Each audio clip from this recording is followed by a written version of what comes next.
অবশ্যই, যেহেতু লোন কোথা থেকে নেয়, ব্যাংক থেকে। আমি প্রায় 6টা ব্যাংক থেকে লোন নিয়েছি। আমার যেভাবে লোন প্রসেস সেভাবে আমি লোন নিয়েছি, এবং এটার স্টেটমেন্ট এবং সবকিছুই আছে। যদি আমি কখনো আইনের আশ্রয় নেই, তাহলে আমি তো আমার আমার তো আপনারা দেখেছেন আজ পর্যন্ত আমি যে কয়টা কারণে আইনি আশ্রয় নিয়েছি সবগুলো কিন্তু প্রমাণিত হয়েছে। সে যে আমাকে হত্যার চেষ্টা করেছে সেটা কিন্তু প্রমাণিত হয়েছে, এবং চার্জ গঠন হয়েছে। সে যে আমার সাথে প্রতারণা করেছে সেটাও কিন্তু প্রমাণিত হয়েছে। তো আমি যদি কখনো আমার আর্থিক ব্যাপারগুলো নিয়েও আমি আইনের আশ্রয় নিয়ে থাকি, সেটা প্রমাণ করার যথাযোগ্য কাগজপত্র সবকিছুই আমার কাছে আছে। কথা কেন, আরো অনেক মিথ্যা কথাই বলে ঢাল হিসেবে ব্যবহার করছে। এই যে একজন বাহিনীর প্রধানের সাথে যে ব্যাপারটা, সেটা তো আমি নানা ইন্টারভিউতে ক্লিয়ার করেছি যে সে যেহেতু আমার পেজ ডিসেবল করে দিয়েছিল, সেই কারণে কিন্তু আমার সাইবার ক্রাইম অফিসে যাওয়া হয়েছিল।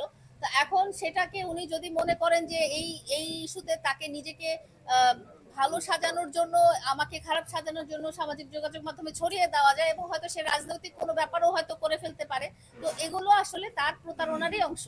এর এর এর কোনো রকম সত্যতা নাই। আপনারা যদি ইভেন আমাকে সামাজিক যোগাযোগ মাধ্যমেও কোনোদিন দেখেন, কোনোদিনও দেখবেন না যে আমার আশেপাশে কোনো মেয়ে আছে। হ্যাঁ, আপনারা যদি আমার ফোনটা চেক করেন, আমি তো আসলে এই ধরনের কোনো কিছুতেই নাই। যেহেতু সে এই ধরনের অ্যাক্টিভিটির সাথে নিজে জড়িত, সেই জন্য তার মাস্টার মাইন্ডে আসলে এই কথাটাই এসেছে যে ঠিক আছে, লাইলাকে দিয়ে এটা করাবো। আপনারা প্রমাণ সার্চ করেন, করলেই পাবেন অবশ্যই।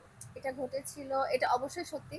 এটা আসলে মানুষের খুব কষ্টের একটা ব্যাপার। একটা মা হিসেবে মায়ের একটা খুব দুঃখের একটা ব্যাপার, এবং কোনো মায়েরই এটা কাম্য না একটা জীবনকে এভাবে নষ্ট করে দেওয়া। এটা হয়েছিল 2023 সালের ফেব্রুয়ারি মাসে। আমি জানি না, আমি এটা বলতে পারি না এটা কার কি, এটা যাচাই বাছাই করার দায়িত্ব আসলে আমার না। কিন্তু আমি যতক্ষণে জানতে পেরেছি যে সে মাদকাসক্ত চরম ভাবে, এবং সে বিকৃত যৌনাচারে লিপ্ত, এবং অসংখ্য নারীর সাথে সে শারীরিক সম্পর্ক করে আসতেছে। তো তখন থেকে আমি তাকে একটা ঘৃণিত পশুর চেয়েও খারাপ মনে করছি, কারণ পশুরাও এগুলো করে না। আমার যতদিন নিঃশ্বাস আছে, যতদিন আমি বেঁচে আছি, আর কোনোদিন আমি আপনাদেরকেও, আপনারা আমার ভাই, আপনারা আমার গার্জিয়ান, আপনাদের কাছে অনুরোধ করব, এই ঘৃণিত মানুষের ব্যাপারে, যাকে আমি অনেক ঠিক করার চেষ্টা করেছি, একটা জানোয়ারের চেয়েও সে অধম প্রাণী, তার সাথে আমার নামটা আর দয়া করে জড়াবেনই না। এবং আমি আর তার নামও শুনতে চাই না, তার ছায়াও দেখতে চাই না। যতদিন আমার আমার নিঃশ্বাস আছে, আমি কোনোভাবেই সে যেই পথে যাবে আমি ওই রাস্তা দিয়েও হাঁটবো না।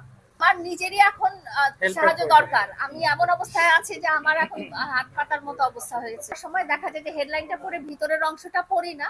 ভিতরের অংশে আমাকে বলা হয়েছে যে তুমি টাকা দিয়ে প্রিন্স মামুনকে টার্গেট করেছো। প্রিন্স মামুনের যেটা অভিযোগ ছিল যে আমি টাকা দিয়ে প্রলোভন দেখিয়ে তাকে টার্গেট করেছি। আমার কথা হয়েছে যে তার মতো একজন কি বলবো, একজন এইরকম একটা অমানুষ জানোয়ারকে কেন আমি টার্গেট করব? যদি আমার এতই টাকা থাকে এবং আমার যদি ওই নেশাটাই থাকে যে আমার একজন সেলিব্রিটিকে টার্গেট করতে হবে, তাহলে তো আমি সর্বোচ্চ পর্যায়ে টার্গেট করব। সেই জন্যই কথাটা আসলে বলা। আসলে এমন না যে আমি ওনাকে টার্গেট করব, তাকে টার্গেট করব, এটা আসলে কোনো। এখানে আমি একটা কথা বলতে চাই। আমি 2021 সাল থেকে লাইলার সাথে আমি ইনভলভ আছি। আপনারা যে ধরনের কোশ্চেন গুলো করেন, মানে আমি তাদের সাথে একটা পরিচিত, এন্ড হচ্ছে তাকে আমি বোন হিসেবে রেসপেক্ট করি। ফার্স্ট অফ অল আমি তাকে ভাবি অ্যাড্রেস করতাম, বিকজ মামুনের মাধ্যমে আমার লাইলার সাথে পরিচয়। তো আমি তখন থেকেই তাকে ভাবি ডাকি।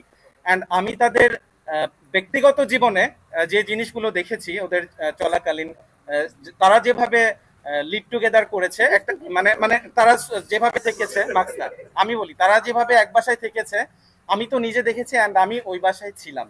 হ্যাঁ, আর এই রিলেশনটা একমাত্র হাজবেন্ড ওয়াইফই করতে পারে। মামুনের মতো পাবলিক যেভাবে এসে বলুক না কেন যে লায়লা তাকে জোর করে আটকে রেখেছে, লায়লা তাকে বিভিন্নভাবে টাকার প্রলোভন দেখিয়েছে, এগুলো সম্পূর্ণ fake news and public sympathy নেওয়ার জন্য।